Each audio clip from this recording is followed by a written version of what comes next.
Become a sustaining member of the Commonwealth Club for just $10 a month.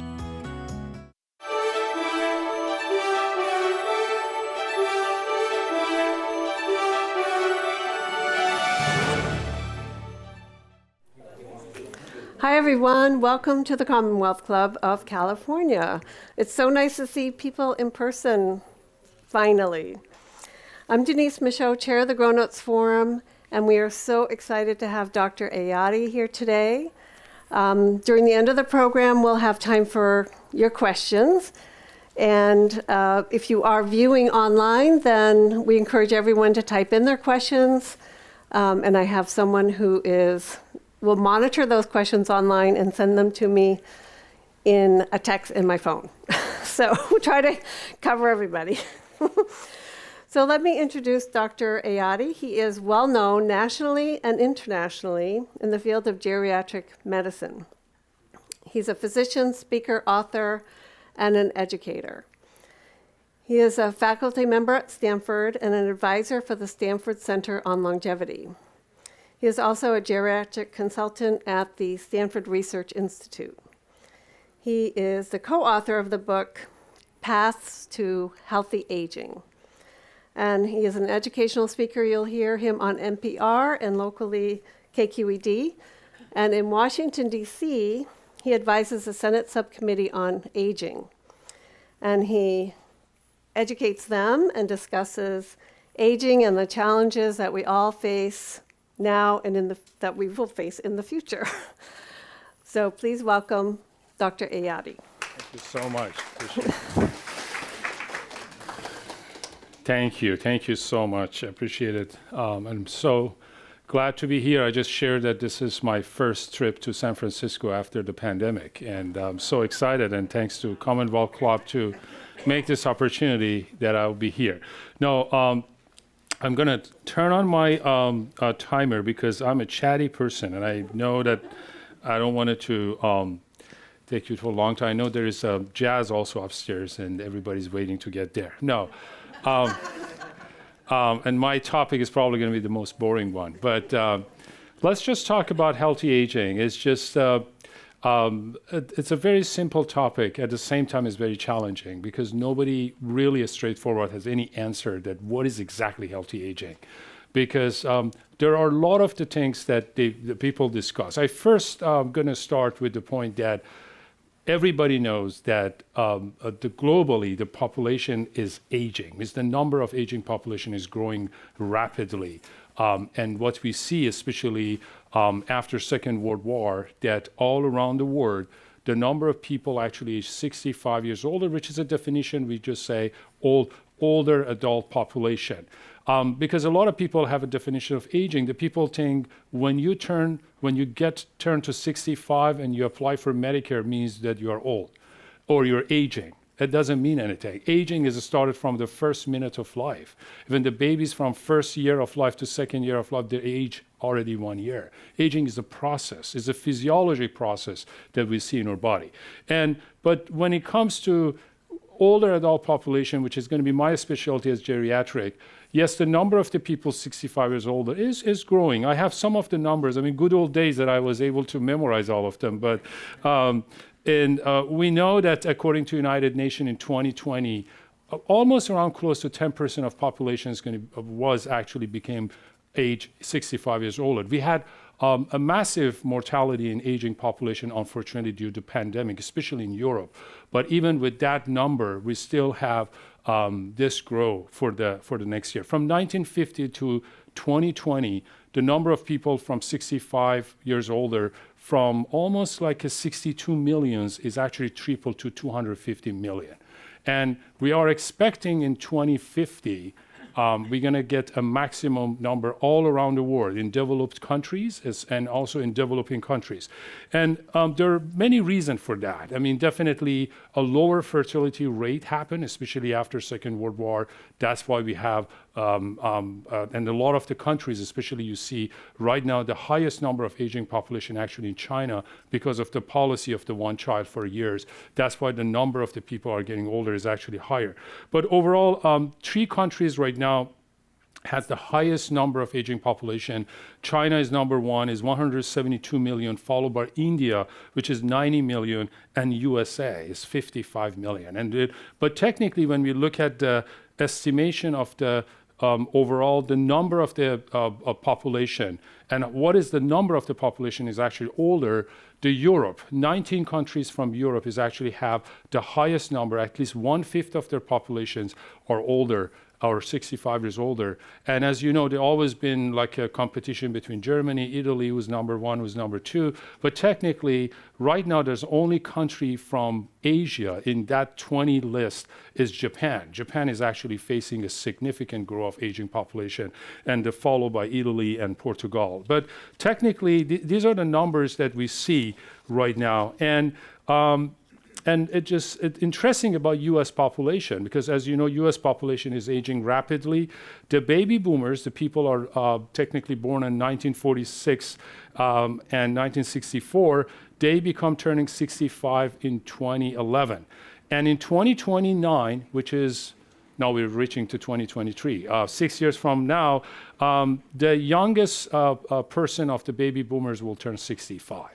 And that's something that we see in the United States. Then technically in 2025, 1 from 5 American will be 65 years older. That's as far as the numbers that we're going to see in the next 10 years. And according to U.S. Census Bureau, the projects in 2044, other things is happening. Minority population will surpass the number of the current of the majority of aging population, which is white, non-Hispanic. As you know, Hispanic population will be the number one aging population by 2040. And this is probably going to be, a majority of them will be 85 years older. That's as far as a number. Now, a lot of the countries, like for example in Asia, China, especially India, they see a massive aging population, but at the same time, the economy is growing. And the children right now, they're always taking care of their parents traditionally. They can't do it anymore because they have to go to work. That's the economy. And that's why there's going to become also a challenge for these governments. I'm not an economist, I'm not a politician, I'm just a geriatrician. But as far as I hear from the other countries, that they have a lot of problem with building infrastructures to taking care of their aging population. This is the way the world is going. Now, I will back about this number. Why this is important to discuss about this? That while we actually have this, especially knowing that developed countries also have a large number of aging population, what does it mean for us? What does it mean for us right now in the United States? And I will discuss about it later. Now, let's talk about life expectancy, which is just important to a lot of people talk about it.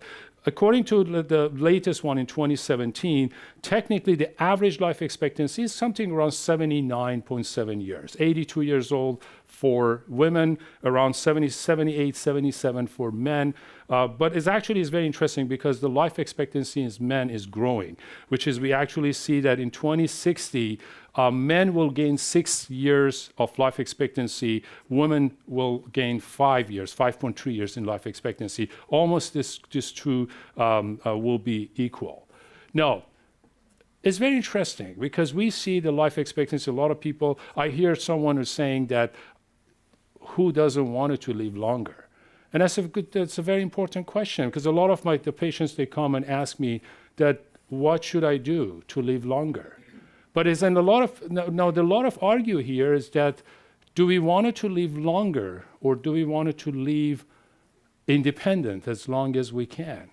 And that's a very important question because a lot of times you say, okay, I don't want it to live 5 years. I just want to live for another year, but I don't want it to be dependent on anyone.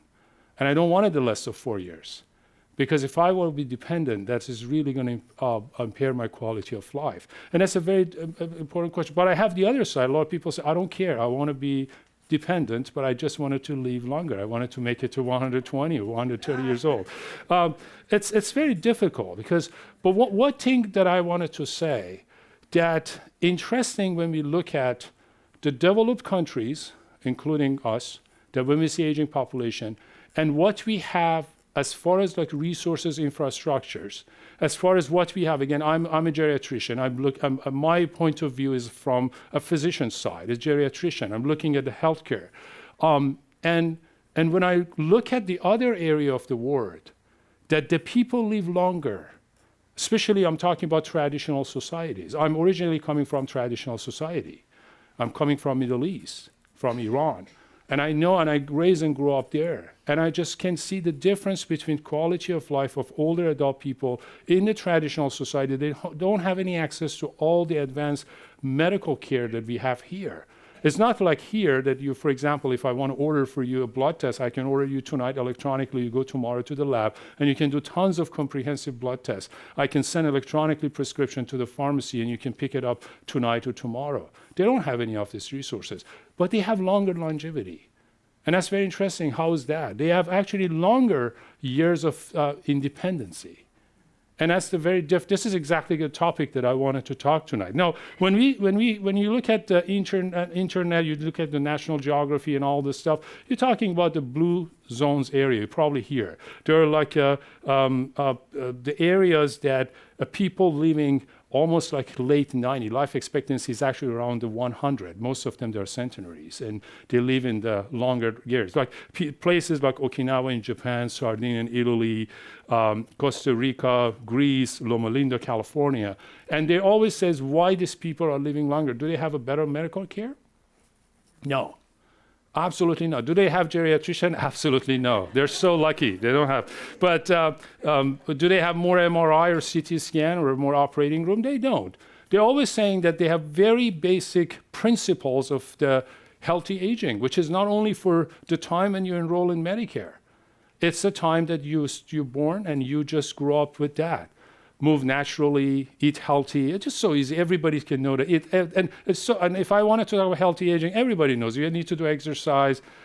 Don't eat too much, but eat very well. Healthy diet, and again. But the most important part, which I founded in these places, that they have a lot of social support. They have a strong community. And I can tell you as a person, again, raised and grew up in the traditional society, that was exactly the key. When I was looking for my grandparents and even my parents, they're so close to each other. They're always in interaction with each other. They always talk to each other. And that's very important. And they also see this support from everybody, from neighbor, from family, from relatives. And this is exactly what all the scientists are looking at this area. And this blue zones area, and they see, oh, this is why they actually live longer. Now, when it comes to me, definitely we have a lot of things that we still don't have. Like, for example, let me just say about my work as a geriatrician. Geriatric medicine is kind of like a rare specialty. You probably know when you get to a primary care specialty, you need to do subspecialty in geriatric medicine. And we only have like 6,000 geriatricians right now board certified in the country, and many of them in the next 10 years will be retired.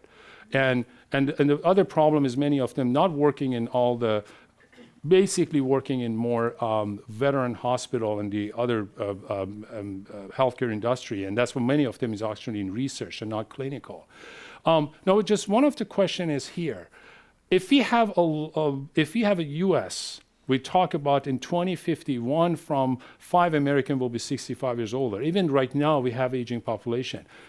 Do we provide training for our healthcare provider, including physician, nurses, pharmacists, physical therapists, social worker, to have any training related to the aging? And the answer is absolutely no. Do you know how much is actually in the medical schools curriculum in the United States? They learn something about aging, just learning about aging physiology and something about aging population. Do you have any idea? 1 month? 2 weeks? Very generous, yeah. 1 week, 4 hours. A total of the 4 years of medical schools in the United States, they all learn everything about aging population in 4. And think about these medical students will be different specialists. Some of them will be dermatologists, some of them will be cardiologists, some of them will be orthopedic surgeon. And the amount of they know about aging population is only 4 hours. And what about the primary care physician? That they going to internal medicine, family medicine residency. A total, probably a week or 2. In a very generous program, maybe a month, maybe a little bit more, maybe 2 months, the entire 3 years of residency. And why this is important? Because when we age, a lot of things is going to change. Our physiology is going to change. We're not going to be the same person. Even when we are 65, we're not the same person when we are 60. Because everything in our body is changing. Metabolism is changing. Our enzyme is changing. And our body mass is changing. Muscle mass is going to be shrinking. We're not going to metabolize medication the same way that we're metabolizing even 2 years ago. A lot of time, a lot of people come and ask me, I've taken this blood pressure medication for 20 years. Why do you want to change it? And I said, well, is the manufacturing of this medication changed? No, you have changed. Your metabolism has changed, and you're not able to tolerate this medication anymore. But that's very important because you need to understand why. I don't want to go on details about the physiology of aging, but yeah, it's true. As we're getting older, our muscle mass is shrinking. The first wrinkle that we see in our face and our body is the sign of the muscle mass is shrinking. And when the muscle mass is shrinking, means, and also our water contents of our body is actually drop, means that many medication that they are what we call hydrophilic, they like water to be metabolized, they're going to be less active to be metabolized. A lot of medication that they need muscle mass to kind of like get metabolism, or getting to the receptors, they're not there anymore. That's why we're going to see more side effect of medications when we're getting older. But there is a problem here. Not only we're not spending, but even in the research, it's a significant lack of research about aging population. Even when it comes to pharmaceutical. When it comes to pharmaceutical, you know about the development of the drugs. The drugs goes exactly like a vaccine, phase 1, phase 2, phase 3, and then goes to phase 4, which is aftermarket. But when it's phase 3, which is going to be they're going the trial of medication, what's the populations that the pharmaceutical company can find 85 years older and they try the medication on this population? Anybody volunteer 85 years older wanted to go to do the experimental one of the pharmaceutical? Anybody at the age of 90 years old wants to do that? No. The answer is no. And that's why we don't know. A lot of time, I'm as a physician, we don't know the side effect in older aging population. We just try, and then we just see what happened. And that's the reality about even development of the drugs.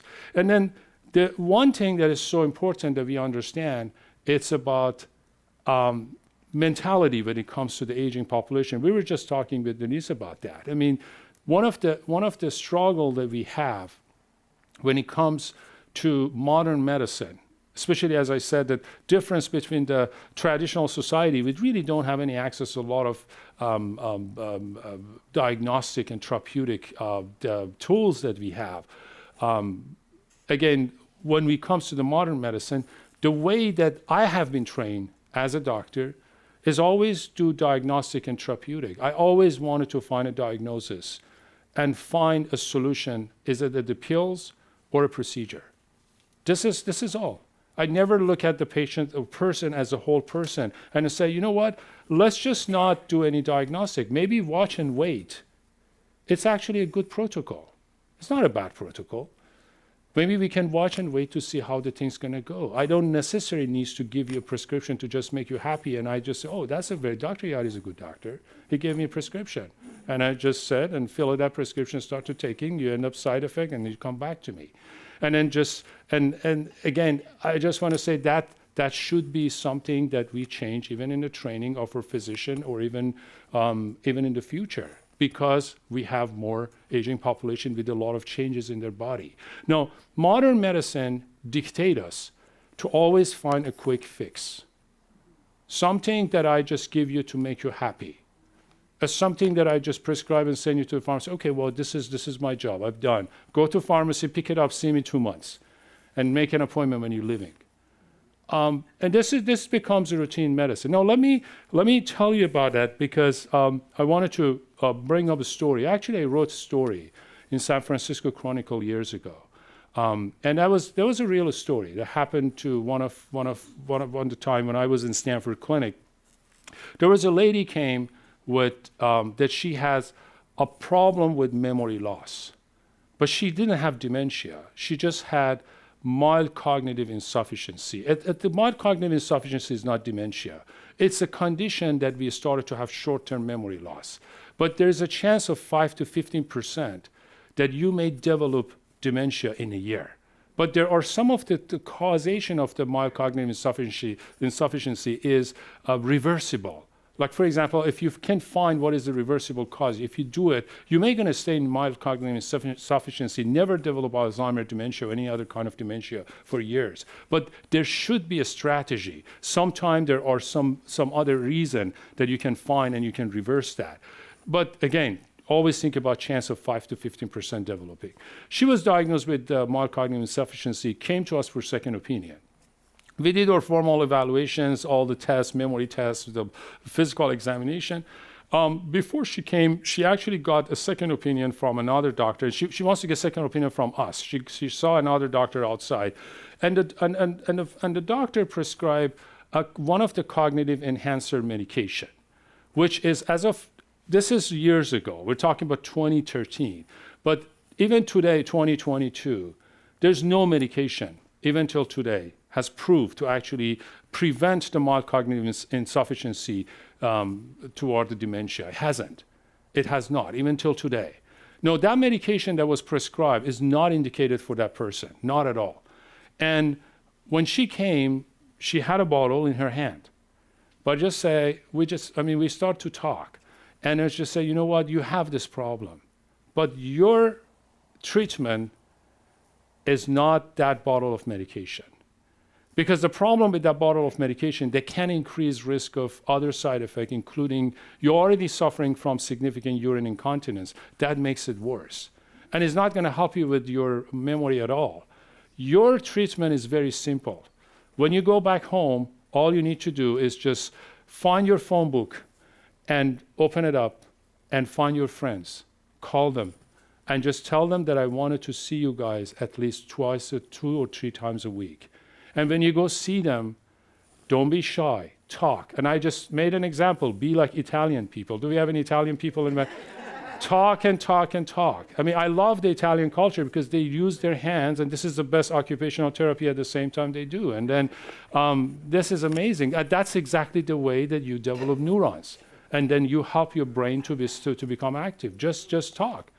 And then at the same time, turn off your TV. You're not going to get anything from TV. Believe me, it's not going to help you with memory or anything else. Turn it off, do exercise, and definitely be active, which we know exercise is one of the major things that actually helps with developing more neurons in the brain, and one of the strategy to actually do it. We help to prevention from dementia. And don't take any supplement, don't take any vitamins. This is the way you need to live, to have a lot of social engagement. Comes to Commonwealth Club. I didn't know about that, but I just encourage her to come and just learn and do a lot of learning and do that. And she looked at my eyes, and I never forget that because that's the story is going to continue. But she looked at my eyes and said, I just wasted my time to waited for a long time to come and see you. And then after 1.5 hours, this is all you have for me. That find my phone book, exercise. And she left, her daughter was there. She actually wrote a very bad letter after she left about me. And then later they said, what's wrong with you? Just scaring all the patients. But 9 months later, I was visiting in the nursing home. And it's just very interesting. I saw her daughter came to me. She was crying. Story short, she fell down 48 hours prior to the nursing home in the bathroom, broke hip. And the broken hip came to the emergency room and then finally ended up to nursing home. And then the story was very sad. After she left, obviously she didn't listen to any of our advice. And the only thing she did, she just went to the Barnes and Nobles and got one of the crossword books, which I personally hate to do crosswords anyway, but I can't do any one page. But she started to do this and not following any of them. But the second mistake happened. She started to take that medication. Her urine incontinence got worse. And when she started to do doctor shopping for her problem, and then the other doctors, without knowing that she's taking this medication, prescribe medication to help with her urine incontinence.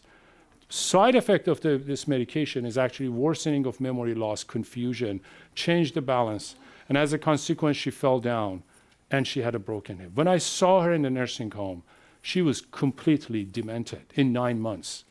Just somebody that could live in her apartment still for another, I will say years. I mean, she could be in MCI for years. She just developed. And why is that? Because we, as a doctor, we intervene. Otherwise, if she had just a very simple lifestyle and don't listen to anything, so we and just again listen to some of the advice that I give it to her, but at least even she was searching in internet to see what's the advice are, and she was doing much better. But this is not her. This is the problem that a lot of the population, aging population in the United States, they have. We are suffering from drug cascade syndrome.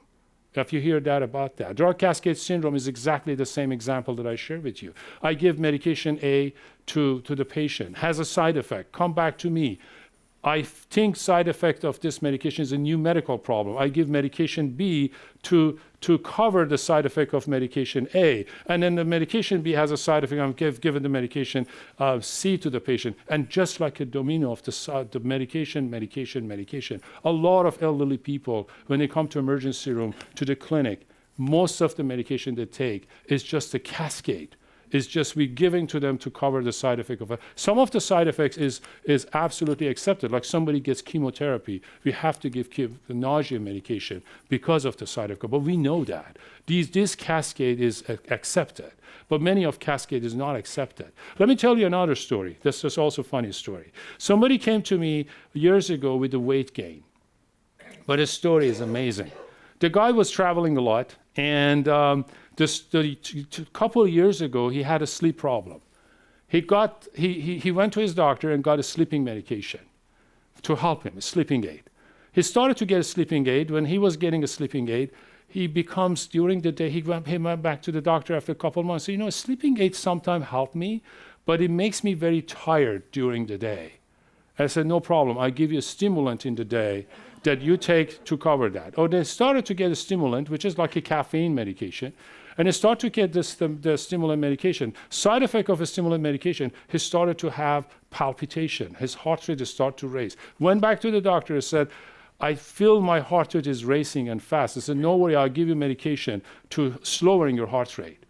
The medication C was prescribed. The medication C side effect was feeling tired and fatigued. Went back to the doctor after a couple of years and diagnosed as depression and prescribed antidepressant medication, which the side effect was weight gain. No, the problem was weight gain, but if you look back on the chain, the story starts with just as simple as sleeping aid medication. This is very common, unfortunately. And it just and again, we see that every single day. Emergency room, skilled nursing home, hospital, everywhere, clinics.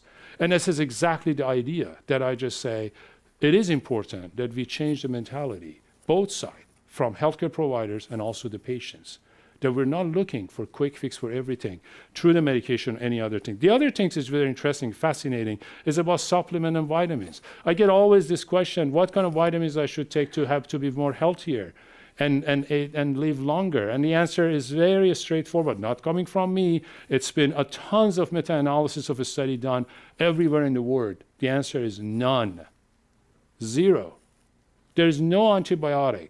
On vitamins. There's no herbal supplements that makes you to live longer and healthier, prevent you from cancer infection.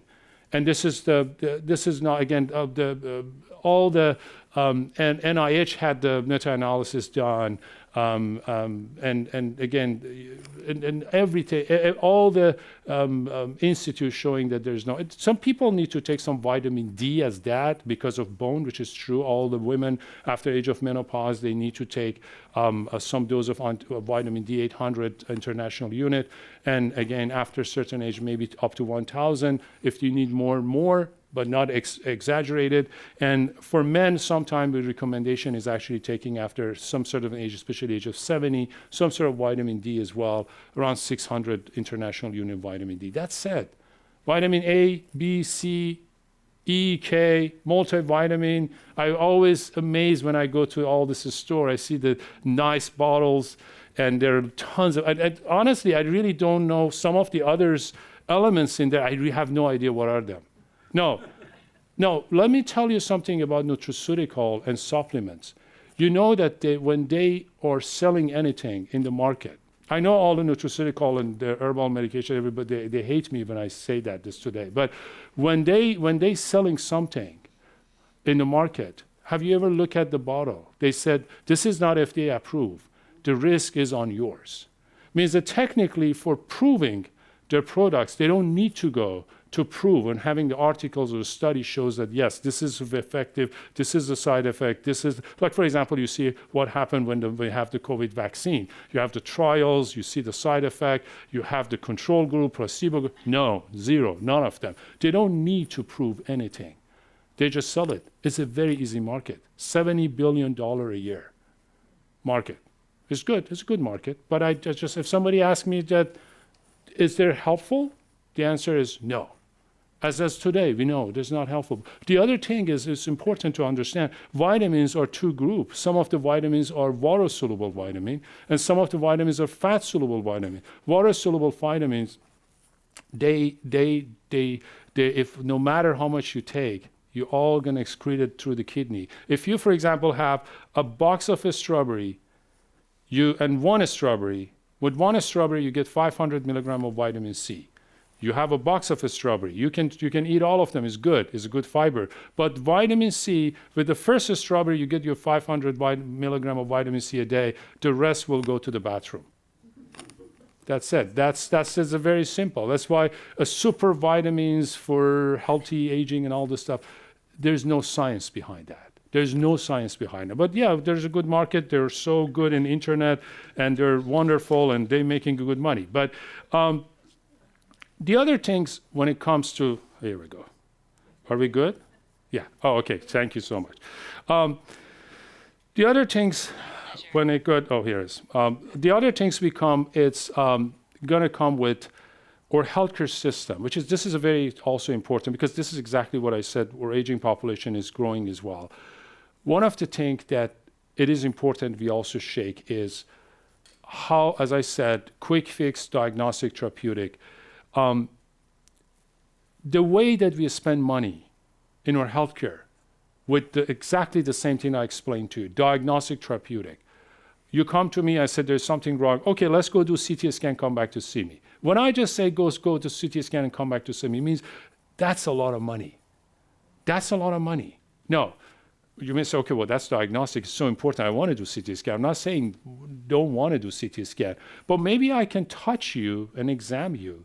And maybe I can look at you and just say, well, you don't need CT scan, honestly. And even if you have the result in front of me, there's nothing we're going to do. I mean, if you just want to do the test to just confirm, go ahead and do that.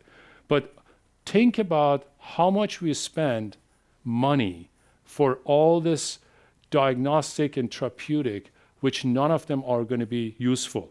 The Congressional Budget Office in 2015 estimated that 5% of nation's gross domestic product, $700 billion per year, goes to the tests and procedures that do not improve the health outcome. That's a lot of money. Now, why do I bring it up? 85 years older is going to be growing. They have family member. One of the family member has to take care of the other loved one. Or relatives. They're all unpaid. Most of them, they're all unpaid.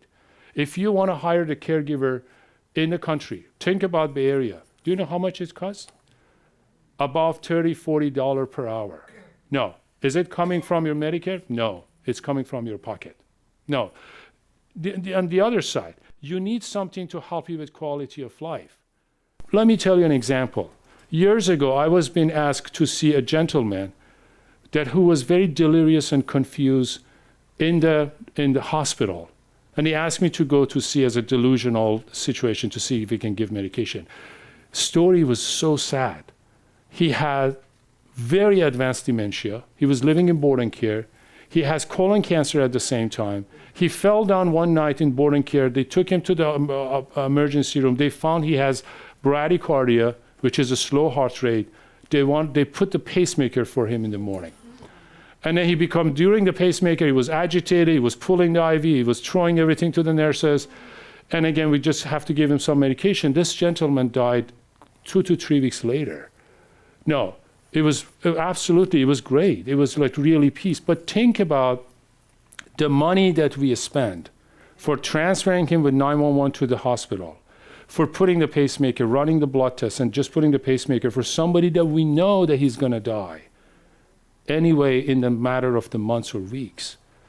If this money, but the family paying for board and care from out of their pocket, is that money that we spend that for that purpose, can we use it in the other way for elderly population? This is not a US problem. This is everywhere. We are doing a lot of spending money for, let me tell you, anti-aging products. Let's talk about Asia, Japan, China, and South Korea. The amount of money they're paying for, the spending for anti-aging products, any kind of supplements, skin products, anything, and many other medical centers for anti-aging, is billions and billions of dollars. Just before pandemic, go look at the Google, look at the BBC news. Just in January 2019, one of the very sad story in Japan was published, that most of Japanese elderly people, they intentionally do crime to go to jail because they cannot afford to leave. They cannot afford to leave. They're out of the retirement. They politely go and take the bicycle and they'll go to police station and say, I did that, please take me to the jail. The number of the suicide in Japan in elderly people is just significant. You don't hear it in the news, but there are in the news. But think about the money that they spend for anti-aging. It's like aging is the germ, is a microbe. We have to fight with it. It just, and again, I always saying mentality of anti-aging society. That's horrible. Every time when I see anti-aging, whatever it says anti-aging, it just makes me very irritated. Why we are against anti-aging? What's wrong with aging? We all age every single day. From the 5:30 we started this program till now, we all age. That's okay. The why we should be against is aging. For everything we do against aging, I agree with living longer and healthier and independent, but not for anti-aging. And this problem. And look at our country right now. If we spend the money that we spend for healthcare, if we can spend this money to provide caregiver for elderly people, they maybe need a wheelchair, they maybe need a bed, they may need more physical therapy, which is actually can help them to live better, more independent. Do you know how much Medicare cut physical therapy every single year? If you want to do MRI, you can do tomorrow, no problem. If you want to do the procedure tomorrow, but if you want to do physical therapy, which it can help you significantly, they don't pay for it. They cut it quickly. Where are we going with this healthcare system? If we are going to have in 2030, it's not a long time from today. It's only 6 years. And do we have to shake our healthcare? Again, if you want to answer from me, I'm the wrong person that you invited because I'm not a politician, I'm not an economist as well. But I can tell as a geriatrician is definitely a wrong way that we are going, absolutely a wrong way. And I can see that in the future, especially with inflation rate, I mean, definitely we're going to have every single day people are enrolling in Medicare starting from 2011, as you probably hear that. And this crisis will be more and more, unless if we are, as both sides, healthcare plus the patients or plus the people, we do something to really have a better, again, to help with this situation. The other thing that is very interesting, and I wanted to give some time for question and answer, it's about focus on mental health. I share with you that the majority of the places, like we call it the blue zone area, that they have the longevity. One of the major things that they're living longer because of the lot of the mental and social support that they have. They are happier. Very simple. They're happier. If you look at the Sardinia and Italy, you always say, okay, what's going on? They always have prosciutto and then Chianti and the dinner. I mean, think about it. If I have like if I'm as a U.S. doctor looking at their plate, I say, oh my God, pasta, prosciutto, Chianti, your bad cholesterol is so high, but they do well. They don't need me at all. And there is a reason, because when they eat, they're all eating on one table for all the people sitting and they're chatting, they're talking. They don't look at their cell phone and texting to somebody else. They're enjoying to be together. All the multi-generations, they're sitting all together. That's exactly the secret. This is the same secret that I know I never appreciated, but when I become geriatrician, came to the United States, did my training and I actually found this is exactly the way of healthy aging. That's all interaction that we can have together. And this is, unfortunately, the COVID-19 taught us this lesson very painfully. Before pandemic, if you invited me before pandemic, and I was speaking of that, I said, oh, come on, everybody knows, be happy, okay, but this is probably another doctor wants to find a subject to speak about something. But when pandemic happened, and every single of us went to isolation, and I actually could see in every single of my patient in nursing home, in their eyes, how much they're suffering from this loneliness. When the family member is not able to even visit them. When a lot of the elderly people, they've been isolated in their houses, and they were not able to even communicate with anyone. The loneliness and depression from pandemic made our aging population to decline significantly. After pandemic, the type of patient that I actually see in my clinic every day, and the people that I saw them in 2019 till 2020, they're not the same person in 2022. They're much more older, just in 2 years. And there's only one reason, because of pandemic, because of loneliness, because of depression and isolation and being scared. No, that's true in everywhere. The message that we have in March, not actually March, in April toward June in 2020 was so scary all around the world. You're probably here in Europe. The many times in Europe, like in Madrid, in Spain, in the news, they went to the nursing home, they found all the elderly people, they died of COVID and nobody even able to take their body. That all the ambulance in many of cities in Italy and Spain, they were not able to, they actually do selective. When they call in and just say somebody has respiratory distress of COVID, their first question is, how old is that person? If they are above 6 years old, they couldn't. They say, okay, well, let them to be there. And they have to move the younger people. This message was scary.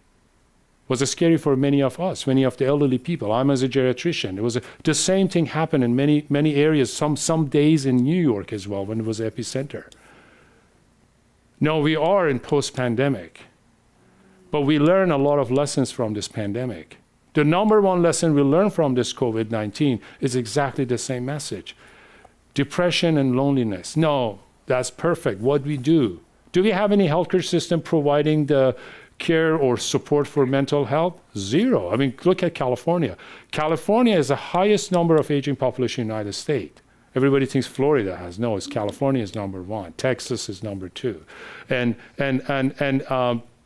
is actually what we doing in California? Do we have a geriatric psychologist that they bill Medicare and you can actually see them if you feel depressed? Good luck to find them.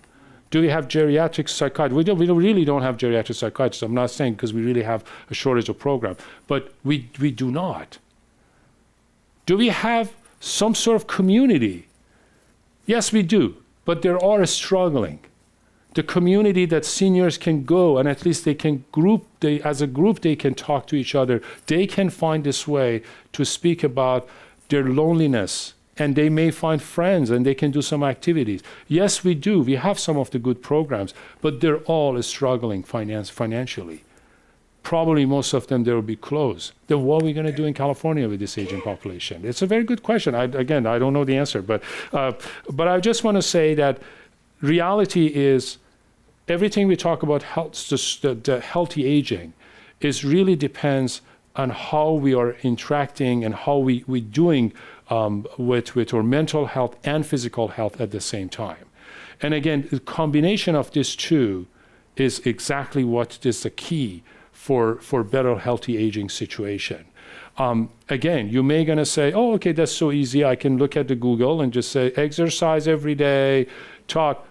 But is it in a true action? Can I have the program? Can I talk to my doctor about it?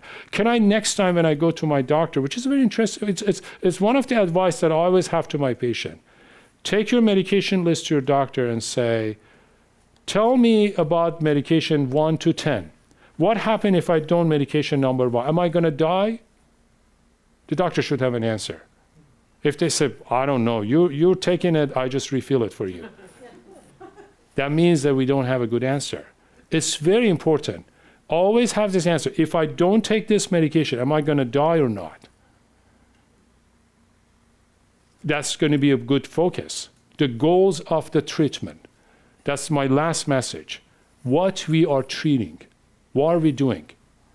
This is a very simple. I've seen many times. I shared this story. Many times I just gonna go see a patient who is bone and skin, really bone and skin, lying in bed, and what they're doing, they're crushing medications and they're putting in applesauce and they're just putting in the mouth to swallow.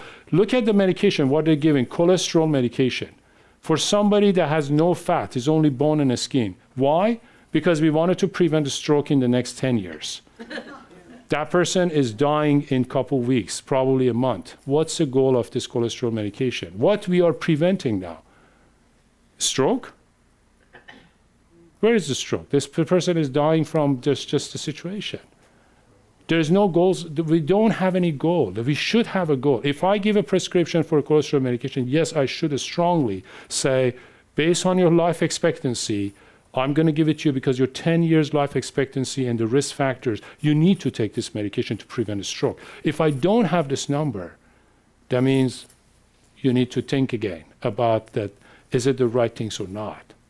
Now, it's 20 minutes. I just wanted to stop here, and I wanted to thank you so much for being here, listening to my boring conversation, but I appreciate it, and thank you. We have time for questions. Yes, please. So yeah. you can go get comfy in your chair sure. if you want. Oh my God! Look, feeling like a director here. Let's just. Thank you very much for your comments. You've given us a lot to think about. Oh, you're welcome. Could you say a few words about food and nutrition for the aging population? That's a wonderful question. It's about food and nutrition. It's true that what we call is healthy diet.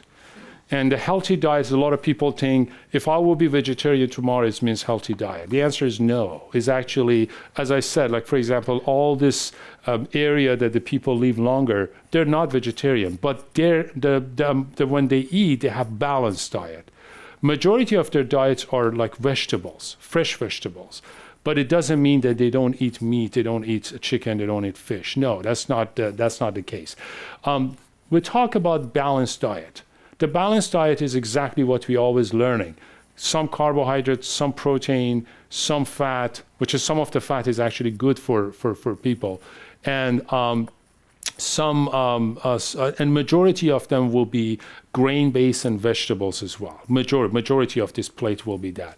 No, it's a very good question because a lot of people say, okay, well, if we talk about balanced diet, if you go today to one of this fast food place and you just order a burger, is this the balanced diet? Yes, it's a balanced diet.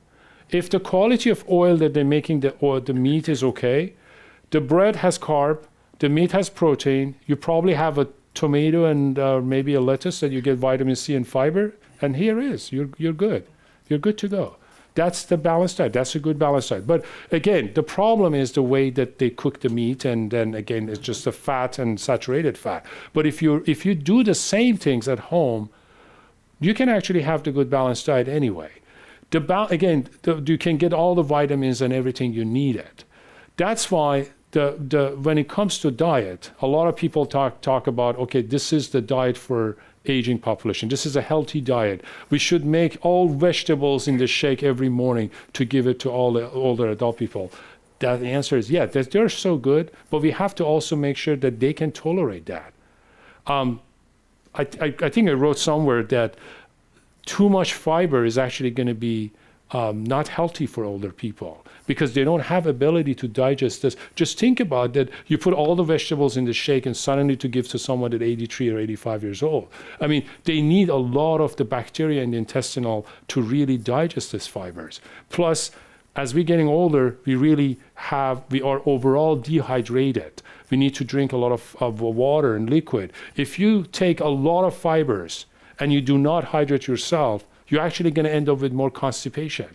And it's actually worsening the problem. That means the shake that you had, yes, you got a lot of vitamins, but you end up with more problem. Again, when we're looking at all around the world, the people are living healthier and longer. They not necessarily have all these shakes and any of these recipes and the books and all the stuff that the commercially is selling. Balanced diet, I think every single human by instinct can find their own balanced diet.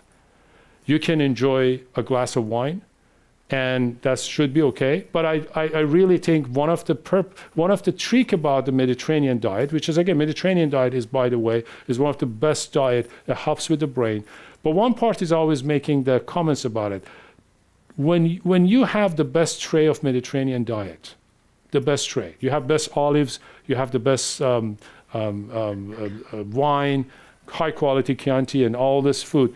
If you have this tray and you just sitting by yourself and eating it, it's not going to work. I cannot have any scientific way to really tell you. But if you have this tray in front of your friend and you enjoying to be with, to speaking to each other and having the wine and the speak at the same time, you develop more neurons at the same time. You're really enjoying to have this meal together. This is the secret, one of the major secrets of Mediterranean diet. Just be in the same atmosphere together. Ayati, we have a question back here. Please. I've read all these things about multivitamins are a waste. You're just supposed to eat properly and all that.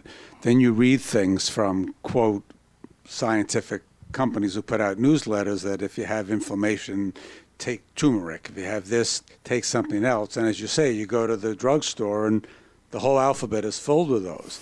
And I know that there's no science, there's no FDA approval and all that. Do any of those things work? I mean, some of the information's coming from Mayo Clinic or the Cleveland Clinic and right. people like that. Yes, that's a great question about, like, for example, turmeric. No, let me tell you about turmeric because I'm originally, again, as I said, I'm coming from Middle East area, and turmeric is one of the major spices that every single food, every single Persian food, there's turmeric in it. It's very interesting. When I was a kid, I was seeing that people even use the turmeric when they have broken bone and just putting on their area. And I remember my grandma was putting always turmeric around the knee. True, turmeric has anti-inflammatory. There's no question. Do you need to exactly get turmeric in the pills form and take it?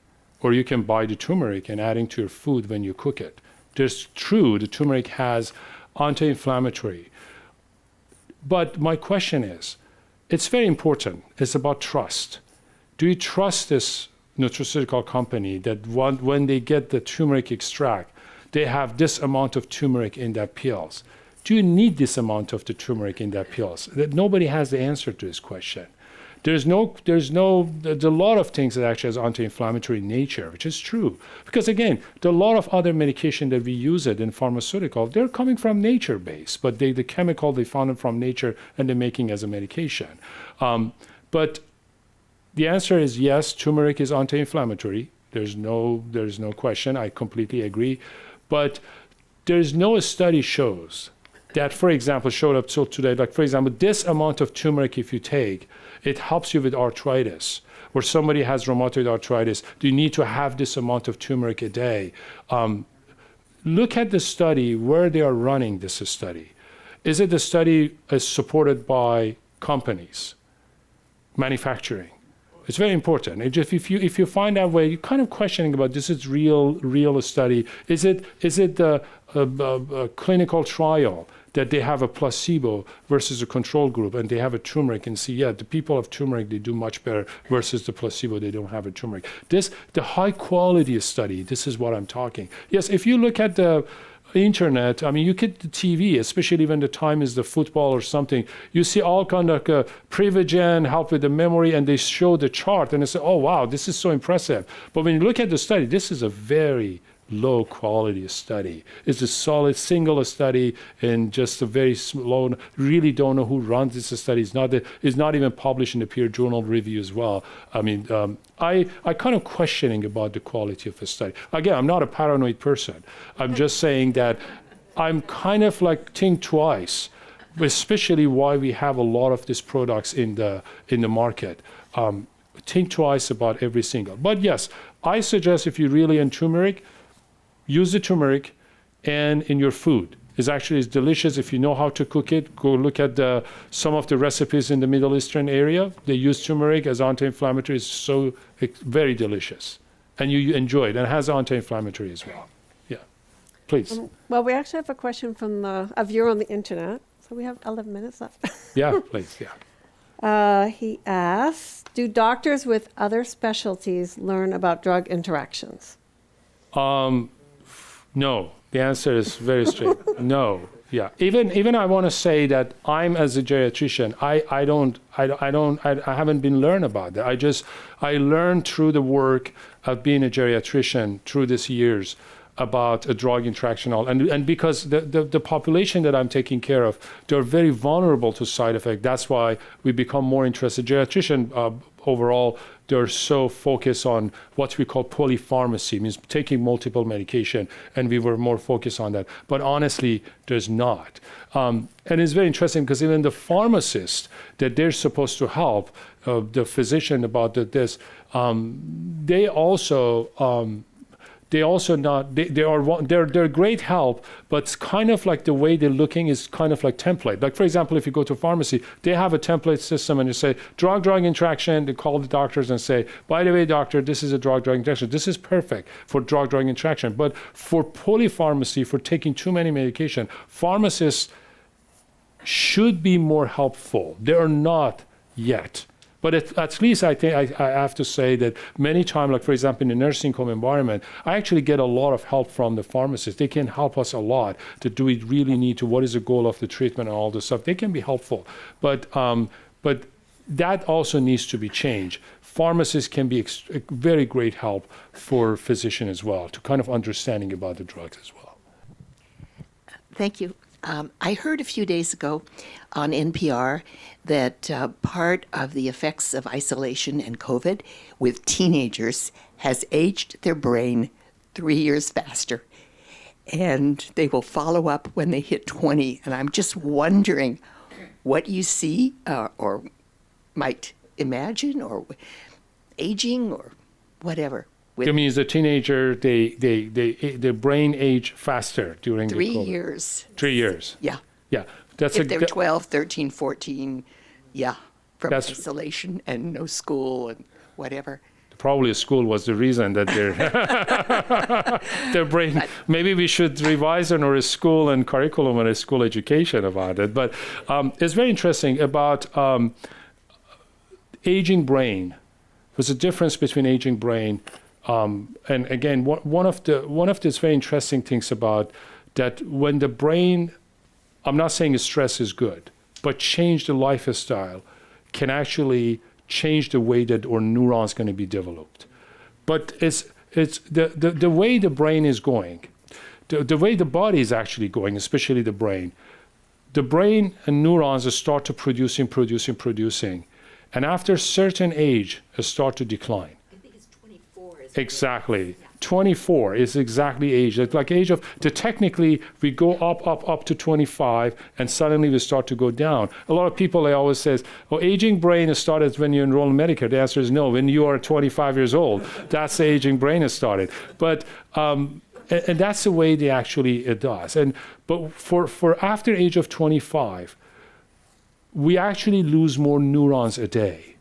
And that's every single decade has actually happened. Like, for example, if a younger person is losing like 30 billions of neurons a day because of what we call apoptosis or an autoprogram to dying, for us after age of 25 is like 50 to 60 billions a day of losing neurons. But we're still producing neurons, even we are at 100 years old, but we're losing it faster. Unless if we really, as I said in all the conversation, we keep the neurons alive, which is technically, it will be more challenge. No, speaking of challenge, why this is important. I'm not a neuroscientist, but one of my impression about it, that maybe the teenager during the pandemic, they have more challenge of the learning and also change the environment of their life. That helps the brain actually age better because they're being kind of like spoiled teenagers, everything is set, and now suddenly the lifestyle has been changed. No, let me tell you about that, because like when we talk about the brain, this is not a topic for today, but we talk about brain aging. Maybe you guys can invite me one more time for aging brain. But since we have 6 minutes, when they're looking at why the challenge is helpful for brain, in 2000 in the United Kingdom, they wanted to look at what profession they have a bigger brain. When the bigger is actually they have the better hippocampal area, which is a center for learning and memory. Physicians were not on part of that, and politician definitely they were the worst one. But taxi driver in London, they have the biggest brain in London, and do you know why? Because when they were driving a taxi in London, it's a big challenge. And then it's very interesting, 4 years later, they compare bus driver in London versus taxi driver. And they found bus driver has a smaller brain because they go station A, B, they don't have any challenge. And this is exactly happening to all of us. When you come and listen to my boring talk today, and you just technically develop more neurons because you're learning something. And when you discuss this tomorrow with your friends and you find a way, you just kind of go, okay, what are we going to do? This is the way that we develop neurons, the challenge. And I believe because the teenager was at the age that they're producing tons of neurons, suddenly the lifestyle has changed to the challenge. And that makes the brain to age bigger compared in the past. Thank you. Yeah, you're welcome. Yeah. But again, I can be wrong because again, I'm not a neuroscientist, but I'm just saying as a point of view as a geriatrician. Hi, I'm just curious what advice and policy recommendations you've given to the congressional committee that you advise, and part two is, do they listen to your advice, or do you see any hope that, how Medicare and government programs are administered, whether they will evolve and change in the right direction? That's a great question. Yeah, no, again, I testify in Senate and exactly with the same topic that we're talking about, challenges, lack of education. And again, we need to expand for geriatric and many other people from American Geriatric Society, my colleague from Public Policy Committee as well. We're just continuously talking about it. What I can tell you for sure, I was kind of hesitant to go first in the testimony in Senate because what's the point of just go to speak about it? But the interesting, most of the senators also are aging as well themselves, and they are in the area that majority of the people vote for them is actually aging population. And it's very interesting because most of voters actually in the country is not younger people, it's actually the geriatric population. And I believe that they are hearing. And I can tell you that we have 2 years of COVID, which has definitely paused everything in the country. But I can see that from, I will say 2015, 16, 17, 18, a lot of things is actually has been changed to the better. Like, for example, they're spending some money to a scholarship for geriatric in the schools. They are doing gradually. They're providing some programs for,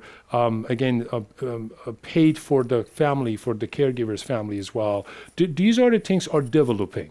No, it's very slow because the way that we see aging populations growing, they need to be faster. One thing that I can say, which is sadly, when it comes to the politics, I don't know if you guys, and anyone, maybe you correct me. I listened to all the debates from President Obama, President Trump, and President Biden. I never, ever found any questions that one of them asked one of them from the candidate, do you have any program for aging population in the United States? They talk about everything. I mean, Russian involvement and all this stuff. I was just sitting and say, can somebody ask this question? What's your plan? I mean, President Biden also is a geriatric person. President Trump also was a geriatric. Is anybody asked this, what's your plan?